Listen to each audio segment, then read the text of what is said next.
Welcome to the Nonprofit Hero Factory, a weekly live video broadcast and podcast, where we'll be helping nonprofit leaders and innovators create more heroes for their cause and a better world for all of us. Da-ding! Hi, everybody. Welcome back to another episode of the Nonprofit Hero Factory. Today, I've got to give you a little bit of a full disclosure, if you will. Our guest today is one of my oldest and dearest friends. We've actually known each other for over 20 years now because we are getting that old. Luckily, though, he also happens to be a nonprofit leader and a teacher. He teaches people how to actually ask people for money, a topic that I think is particularly critical at this time of year for organizations of all sizes, whether you have a large development staff or none at all, and you do everything yourself. Really knowing how to talk to people, how to do that ask, how to properly seal the deal, if you will, or even start the conversation, I think can be really intimidating to people. So I'm having my friend Andrew Frank on today to talk to us about all of that. Andrew is currently the executive director of the New York City Children's Theater. I met him, like I said, over 20 years ago in another theater company, in another life. So previously, though, Andrew was the director of the Cultural Institutions Unit at the New York City Department of Cultural Affairs, where he oversaw relationships between the city and arts institutions. He was also the interim executive director of the Queen's Symphony Orchestra and the president of TYA USA, a national service organization that serves the field of theater for young audiences. And he now sits on the board of the Dramatic Question Theater Company as well. As a commercial producer, in addition to a number of off-Broadway projects, Andrew was an associate producer on Broadway with Lombardi, a New American Play. Andrew is also a personal coach with a certificate in coaching from NYU, and he describes his superpower as helping nonprofit fundraisers and artists remove obstacles, increase confidence, and increase success rates when asking for money. With that, let's bring Andrew on to tell us more of his story. Hey, Andrew. Hey, Boris. Good to see you. Good to see you. We talk all the time, but we actually rarely get to talk on video like this. It's no, very, very rarely. That's right. We're phone people. We are phone people. We're from that age. Oh my goodness. Yeah. We don't even FaceTime. That's true. No Zoom, no FaceTime. Just good old fashioned phone. Amazing that technology still works, huh? It's over 130 years old now or something like that. I hate to misquote technology. Yeah. All right, Andrew. So I've obviously talked you up a good bit over here, but why don't you tell us, what's your story? How do you come to doing this? Thanks, Boris. Well, I started in New York City. I came all the way from Long Island to be a theater director. And one of the things that happens when you're 20 something and you want to direct a play in New York is you have to raise money to do it because no one's going to hire you. So before I even knew what I was doing, I was raising money to produce plays so I could direct them. After a while, when my circle got bigger, we started Manhattan Theater Source, which is where you and I met. And I was raising money and building a board and putting that together. And then from there, I went to the Department of Cultural Affairs, where I really started to see how big institutions. My job really was covering a lot of board meetings, and so I was sitting around at boards and listening to how they were fundraising and asking for money. And then from there, I wanted to run my own organization again, so I took over New York City Children's Theater about 11 years ago, and have run a number of different organizations, as you've mentioned. All during that time, my love of theater and individual artists was stayed strong, and I kept working with them. And I got so tired of watching them struggle, so that I created a course on how to help people ask for money. And I started that with individual artists, and then realized that the boards that I joined didn't understand how to ask people for money, and staffs didn't know how to ask for money. So I wound up presenting that course, and it evolved over really the last 15 years. Basically a primer, an outline on helping you ask people for money. So that's my story. Here I am with you. That's the latest greatest achievement, is being on the Nonprofit Hero Factory. I notice your eyes go up to read that to make sure you know. I want to make sure I get the branding right. Yeah.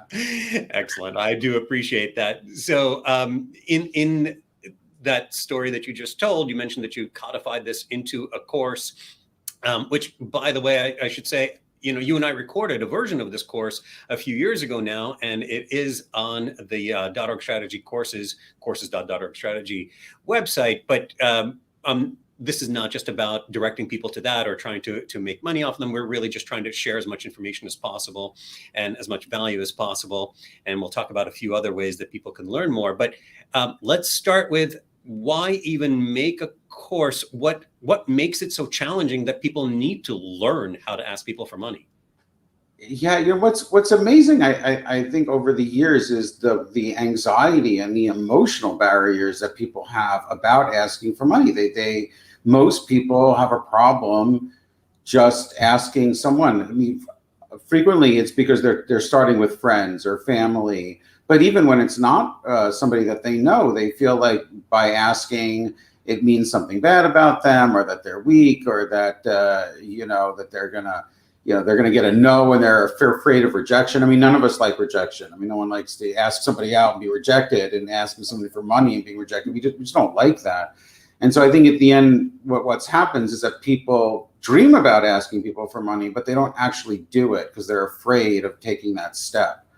And over the years, I've collected all kinds of reasons on why it sucks. And it's funny. The same where people will say, "Well, I'm going to get a no," or some people say, "I'm going to get a yes, and then I'll have to deliver."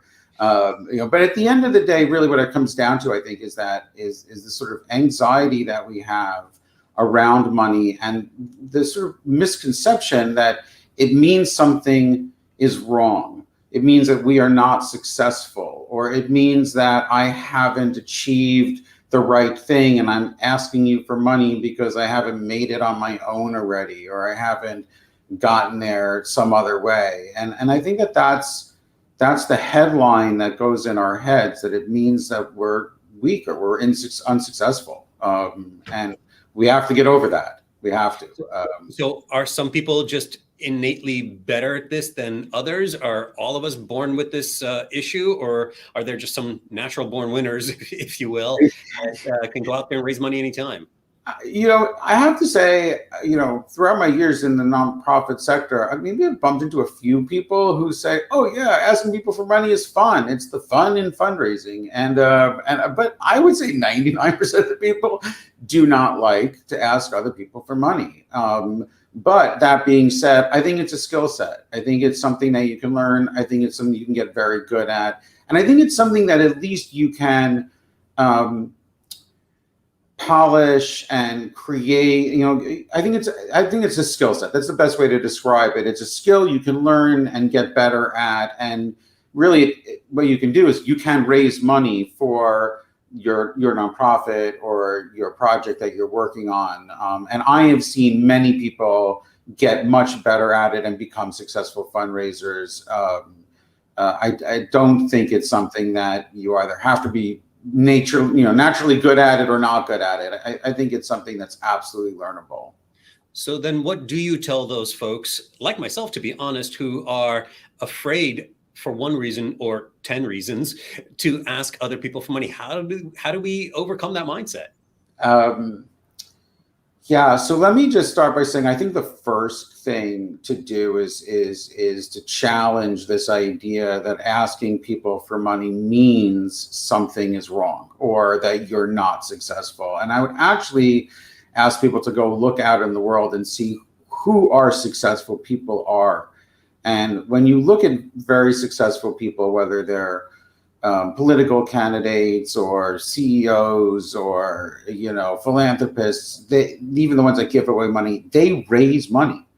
And they're very successful at it. And actually, people who raise money, become successful, and it's like, oh my God, look at that amazing person. They've raised so much money for this charity, or they've raised so much money for this political movement or for this, project. I mean, have you ever heard somebody say, "Oh my God, that horrible person who raised $10 million to support, backpacks for, people in homeless shelters"? I mean, you wouldn't. You'd be like, "Oh my God, that person's amazing."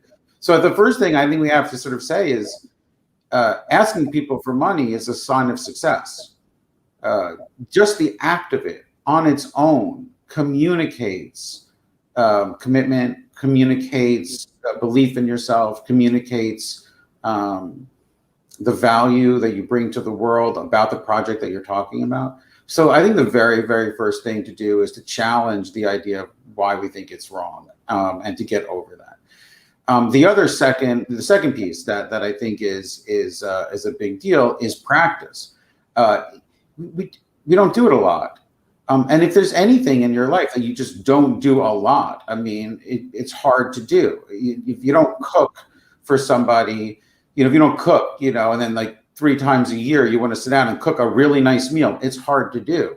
If you cook every night, you get really good at it. And I don't care, what skill set you have, you read, you watch, you get better at it. So the other part of asking people for money is practicing and doing it regularly.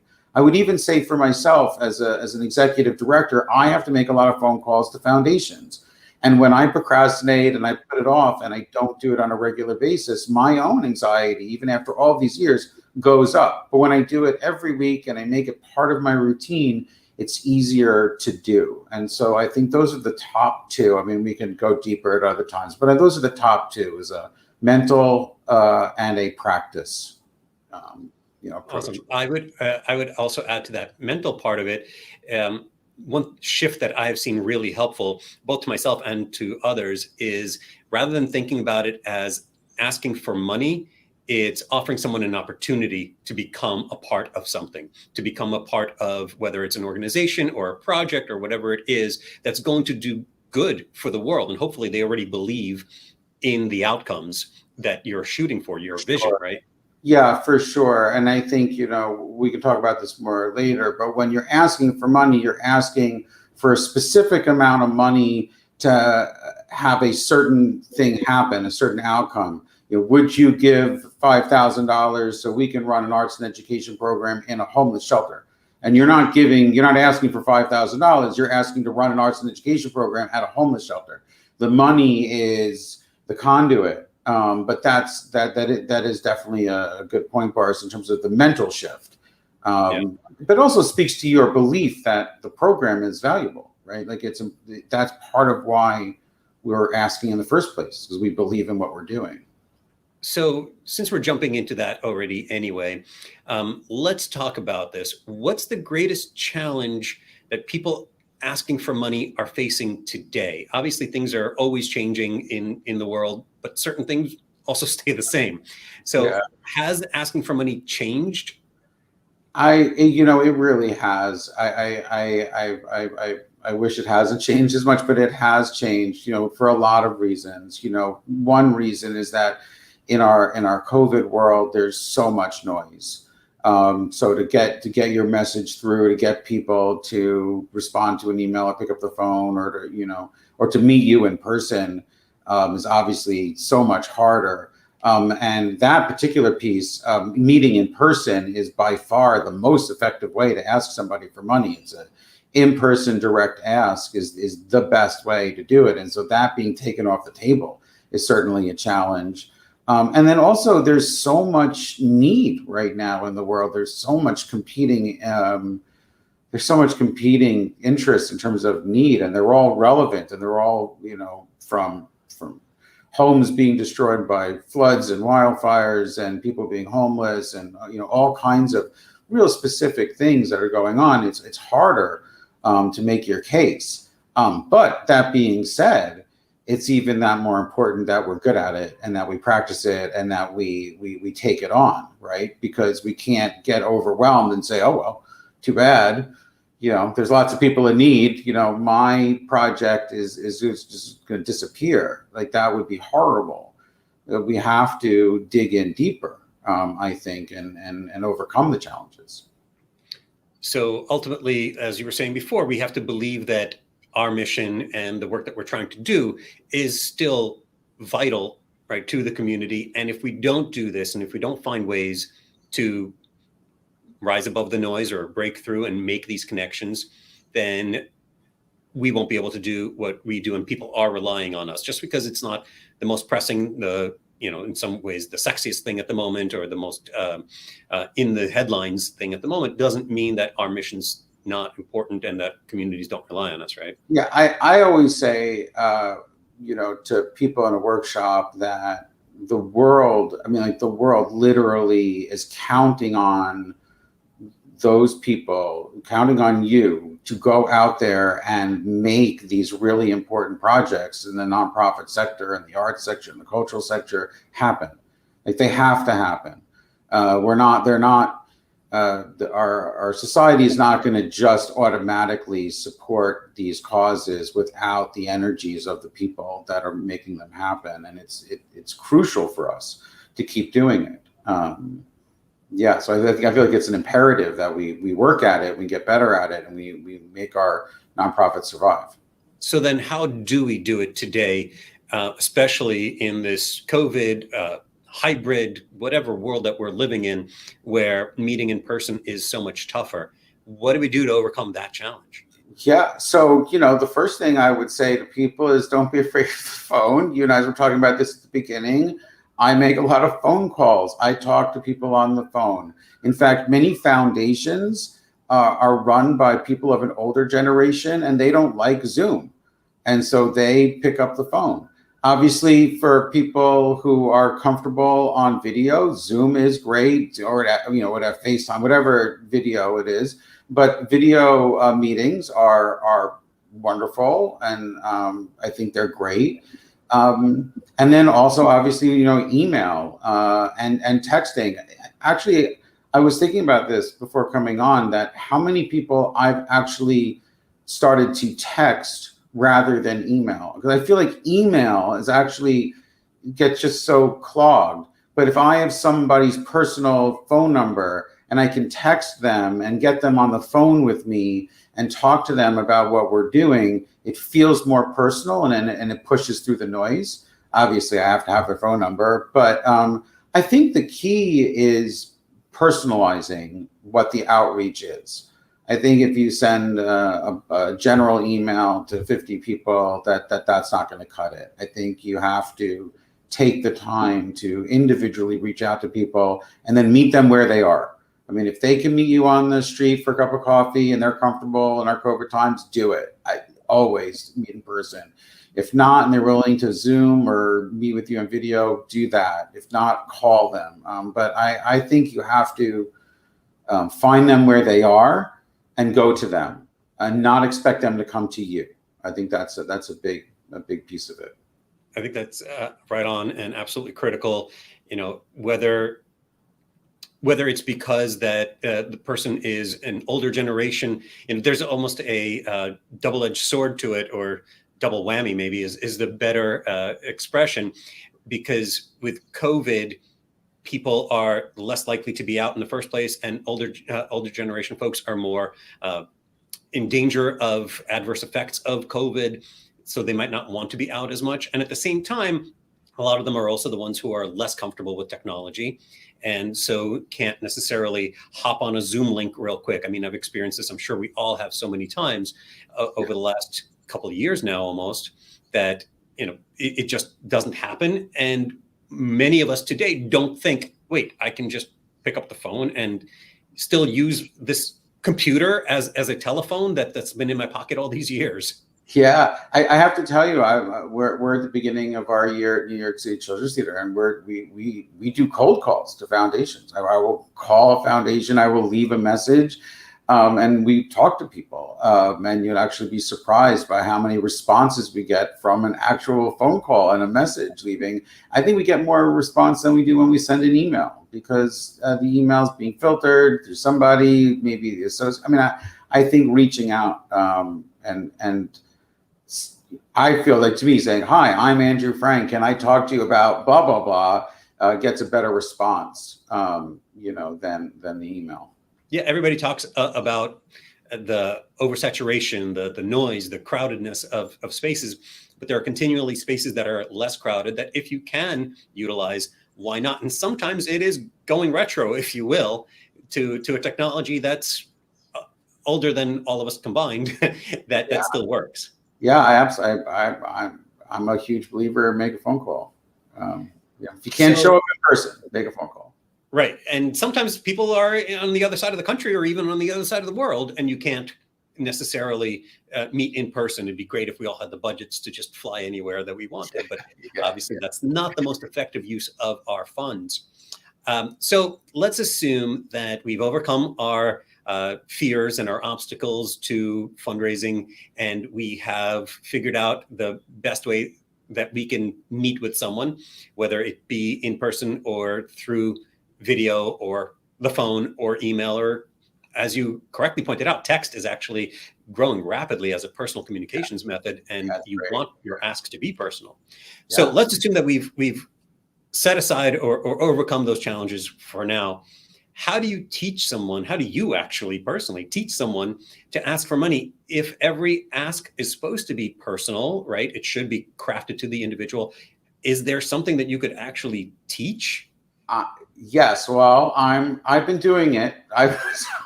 So I think so. I think the answer is yes, that you can teach it. At least I've been trying, and hopefully it's not been in vain. But yes, everything is specific, and yes, every individual, you know, ideally want to know what the individual cares about. But that being said, when you ask somebody for money, I think there's a basic structure that you can hold on to, especially when you're learning and you're doing it for the first time. And it's simple, but if you follow it, it's helpful. First, there's an opening, there's an intro. You know, hi, I'm Andrew. I'm the executive director of New York City Children's Theater. I want to talk to you about supporting, you know, some programs that we're doing, you know, in homeless shelters or free tickets or something. Then that's a first section. And then the second section is a story where you're telling some version of why you're here, how you've come here, why is it relevant, why is it important. You know, we were asked by the city to start a program in homeless shelters. We've been doing it for 5 years, blah, blah, blah. But there's a story that is communicated. So that's the second section. The third section is an ask, and you're asking. And there's, you know, some good ideas are to be very specific. Will you give us money is not a great ask. Will you give us $5,000 so that we can support X program, or, you know, pay for X, you know, expense is a better ask. And if there's anything that you can give in exchange for that, that's always good. So there's an ask and potentially an exchange. And then there's a closing where you say, thank you very much, and thank them for their time, whether they've said yes or they say no. So I think if you look at that sort of like anatomy of an ask, you know, where there's an opening, there's a story, there's an ask, and there's a closing, it gives you a format to hold on to, especially when you're doing it for the first time. But I still think about it, and I've been doing it for a very long time. I still think to myself, make sure you're introducing yourself, make sure you're telling why you're here. And make sure that you're asking for something specific. It's always so hard. People always ask me, how do you pick a number? How do you know how much money to ask somebody? I mean, there are tricks to that. And, you know, in another time and more time, we could figure out, but being specific is helpful. And I also just want to say, when people give you money, whether they give you money or not, the thank you is such a big deal. I've heard from philanthropists and from donors how often people don't write really warm thank you emails or call and say thank you, and don't follow up. Even major institutions struggle with this, and I don't understand why that is, but it's a big deal, because getting money and keeping someone a donor is just as important. Yeah, so the pitch, and I've had several guests talk about this particular thing that you were just mentioning. The pitch is one thing. Getting a donation, though, that's the start of a relationship. That's and right. Keeping that relationship, making it feel like a bidirectional, mutually beneficial relationship is absolutely critical. Otherwise, it takes so much effort to get that donor in the first place that why would you want to repeat that process more than you have to, rather than that genuine connective upkeep that you could do? Yeah, absolutely. I mean, when we start getting past the once you've asked for money and they've said yes, you know, the sort of ongoing relationship management is really important. You really want to avoid the situation where you're asking somebody for money once a year and that's the only time you connect with them. That's generally not good. And I have to tell you, Yeah. There's one organization that I've donated to. I don't even mind calling them out. I use Wikipedia a lot. And so I actually am one of the few people apparently on this planet who donates to Wikipedia. And I've donated different amounts over the years. And I got basically no communication with them year round. And then just now I had an email saying, hey, Boris, you donated to us. And I don't even remember if it was last year or 2 years ago that I donated last. And we really appreciate it. And can you please donate again? Seriously, no sort of upkeep and no staying in touch with me over this entire time period of, hey, here's how your money's working. Here's what we've been able to do. Here's how we've grown. Nothing. It just comes back to me. And this is Wikipedia. Surely they know digital. Yeah, it's an amazing. Who raised these people? Don't they know how to say thank you and invite you to the party in the middle? I've heard horror stories where people give money to pay for events and then not be invited to the event. I mean, it's not great. But but coming back to like our structure in terms of what it is when you're asking people for money, being gracious as part of that ask, whether they say no or they say yes, I think is really important. And I just want to add something here, which is that when I ask somebody for money or I even write at a grant or whatever, and we get a no, I always say, every no is one step closer to a yes. You're not going to get, if you ask 10 people, you're not going to get 10 yeses. You're going to have to get no's. It's just the way it goes. So like whenever I get a no, I'm like, great, I'm not much closer to a yes. I mean, like, and I think celebrating that as part of the mental and the practice in terms of getting good at it. Yeah, celebrating the fact that you asked as an achievement in and of itself. In itself, that's right. Had the chance to practice, that you've actually gotten some time in front of somebody, so they may eventually develop into a better relationship anyway, right? Over time, we develop relationships that are stronger and truer, and people are more likely to support you later on, right? Absolutely. I've had many people say no in the moment, and then year later or 2 years later, give money because they weren't ready at that moment, or their priorities changed, or it was a new project, and then they wanted the project to be more established. So sometimes the no, that you get early on. In fact, one of the things that I always say is that, like, when someone says no, one thing that you can ask them is, I totally understand. Thank you for your time. Can I follow up with you in the future and just update you on the project? Would that be okay? And often they say yes, and then you just send updates on the project, and then you'd be surprised how often 6 months later, a year later, they're like, oh wow, you actually are doing this. I'll give you some money. Andrew, could you also ask them if there are other types of projects that they might be interested in? So if you've pitched them on one thing right now, maybe in 6 months, you could come back to them with something else? Yeah, I think that goes to like trying to understand better, what somebody's interested in. And there's a classic version of, people are interested in the mission, they're interested in access, they're interested in status, they're interested in different things. And so sometimes when you ask somebody about a certain project, hopefully before you've asked them, you have some inkling that they like what you're talking about. But it does happen, especially with foundations, but with individuals too, where you say, homeless shelters, and they say, no, I'm actually, more interested in diversifying audiences or something. And then there's another program that you can, bring back to them. Yeah. So, we've got the intro, we've got the story, we've got the ask, we've got the closing. Are there any pitfalls that we want to try to be aware of when we're making the 4 sections, the 4 parts of a pitch? I would say, yeah, so one thing I always say is, like, don't skip the intro and the closing. It's really annoying to get a letter from somebody or to have somebody call you on the phone and talk to you about something and then ask you for money. It feels like you've been hoodwinked. It's not great. Like, if you ever read a letter you get, and then at the end it's like, oh, and will you support us? It's like, oh, this is a fundraising letter. It's not nice. So it's really important at the beginning to say, hi, I'm calling. I want to talk to you about supporting this organization. So I think that's really important. The other thing that I would say is the biggest pitfall is to assume that the person understands the relevancy of the work that you're doing or the project that you're creating. I think we get so wrapped up in our own sense of how important it is that we do, that we forget that the rest of the world out there isn't living in our office, in our head, in our programs. And we just think, oh, of course people would give this money, right? Because it's so important. And I think you need to make sure that you don't fall into that trap, and that you explain every time why the work is important, at least in the first ask. I mean, but reiterating it over and over and over again, why what you're doing is important, why your story is unique, why the service you're delivering is crucial, especially in this time where so many are in need. That would be, I think, the biggest thing to make sure. That's the biggest mistake that I see, is people just assuming, of course people will support this. It's important, right? Doesn't the world need this? It's like there's a lot going on.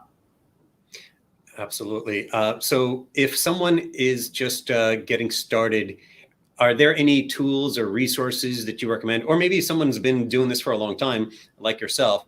Are there any resources that you recommend that they go check out?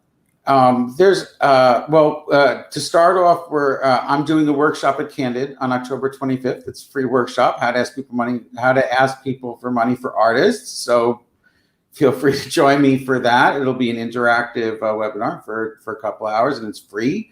There are a few books that I like, and I got them next to me because I knew this was coming. So I think I got Fascinate, which is all about making things, attractive to people. Positivity, there we go, Fredrickson, because being positive about it. And I think this is one of the best books for leadership that anybody could ever look at, Leadership and Self-Deception. And it's all about mindset and getting yourself able to do it. So kind of addresses the issues about relevancy and being positive and getting out of your own head, which I think are, some of the main topics that we've covered today. Awesome. We'll be sure to link all of those in the show notes for this episode. And of course, we're going to link to your free course that you're doing, your free webinar at Candid. That's coming up on October 25th, as you said. It's specifically for artists, or is it for anyone? It's mostly for artists, but the topic is general enough. If you're not an artist, I think you would get a lot out of it. I think Candid wanted to be specific about it, but I've done this workshop for board members and for development people, and really for anyone that's thinking about raising money for something that they care about. And we shouldn't forget that we have a great version of the course on dotOrgStrategy. So if you want to check that out too, it's good. Yeah, we'll have that linked up as well. It's called How to Ask People for Money, and it really covers all of these things in detail with worksheets and step-by-step processes. So if people want to follow up with you, Andrew, what should they do if they want to get in touch and learn more about what you're doing? The easiest thing is to email me at New York State Children's Theater. My email is afrank@nycchildrenstheater.org, and I'm because I am a coach and I work with individuals and leaders and nonprofits, I really do enjoy helping people, pursue their dreams and make these projects happen. I sincerely believe, like you, Boris, and why this work that you're doing is so important is that if we don't help nonprofit entrepreneurs and nonprofit, people succeed, then the world becomes not as nice a place, and we need to help. So feel free to email me, and I'll get back to you because it's important. Awesome. Thank you, Andrew, for being so generous with your time with us and with anybody listening who wants to follow up. I thank you, Boris. This is really great work that you're doing. Appreciate that. All right. And thank you, everybody, for joining us today. I hope you found this conversation with Andrew Frank around fundraising and crafting a great pitch helpful to you and the work that you're doing. Feel free to follow up with him. Feel free to follow up with me on any questions that you might have, including if you want something specific featured on a future episode, a specific part of the work that nonprofits do. I love everything at the intersection of storytelling and technology and how that can be applied to everything. And certainly a lot of storytelling is applied to fundraising and the work that Andrew does. So thank you all for joining us. We'll see you again next week. And if you like this show, please, please, please like, comment, leave a review so that more people can discover people like Andrew and the work that we're doing here to help you create more heroes for your cause. Bye-bye. Thank you all for watching and listening to the Nonprofit Hero Factory. We hope this episode has given you some ideas and strategies for creating more heroes for your cause and a better world for all of us. Please be sure to subscribe to this show on YouTube, Facebook, iTunes, Spotify, or your favorite podcast platform. And let us know what you think by leaving a review.